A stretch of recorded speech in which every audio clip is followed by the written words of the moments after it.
It was a frigid January night in 1988.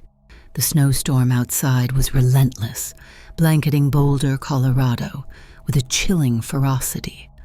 I worked as a receptionist at a salon inside an indoor mall, balancing college classes during the day with evening shifts.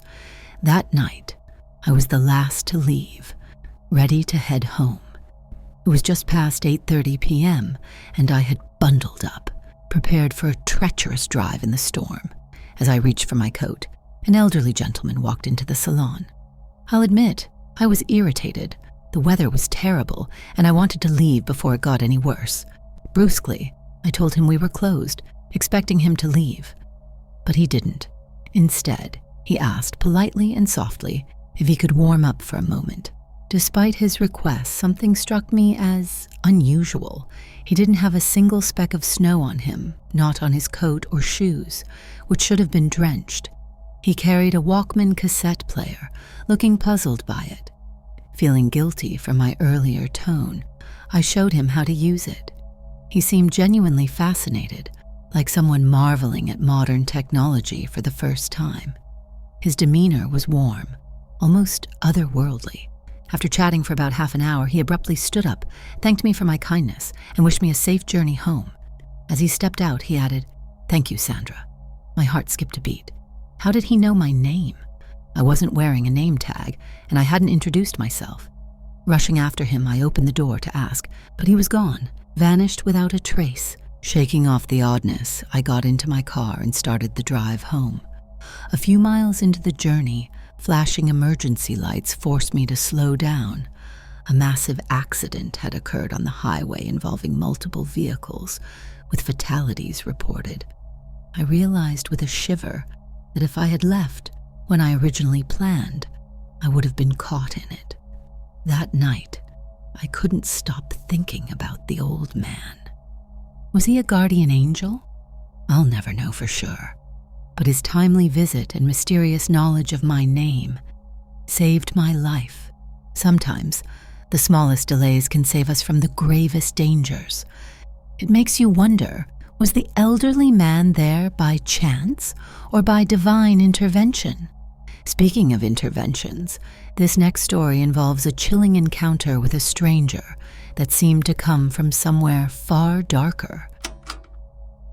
It happened one cold February night in 2007 in Broad Ripple, Indianapolis, a buzzing district known for its nightlife. My friends and I were bar hopping, enjoying the evening when I realized I had run out of cash. Not wanting to pay ATM fees, I decided to walk a few blocks to a bank ATM. It seemed like a simple errand. How wrong I was.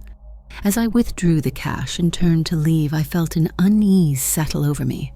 Across the street stood a tall man, leaning against a telephone pole. He was impeccably dressed in a black suit and maroon shirt with no tie. His hair was jet black and his eyes were pitch black. No whites, no pupils, just darkness. He was staring directly at me with a smug, unnerving expression. My instincts screamed to leave, but I forced myself to stay calm. I was no stranger to danger, having served 16 months in Iraq. But this was different. This man exuded a malevolence that chilled me to the core. I hurried back toward the club, glancing over my shoulder. He was following me, his movements deliberate and unhurried. My heart raced as I reached the club, only to find a line at the entrance. I stood there, trembling, as he crossed the street toward me. Suddenly, a man appeared at my side. He was dressed casually, a sweatshirt from a local university, jeans, and a baseball cap. Placing a firm hand on my shoulder, he said, "Don't worry, Yari. We have everything under control." I didn't know him, yet his touch brought an overwhelming sense of calm. I turned to see the man in the suit halt mid-step in the street, his face twisted in frustration. The two seemed locked in a silent standoff. Then, as abruptly as he had appeared, the suited man sneered, turned, and walked away. The sweatshirt man smiled, patted my shoulder, and walked off into the crowd. Back inside the club, I told my friends what had happened.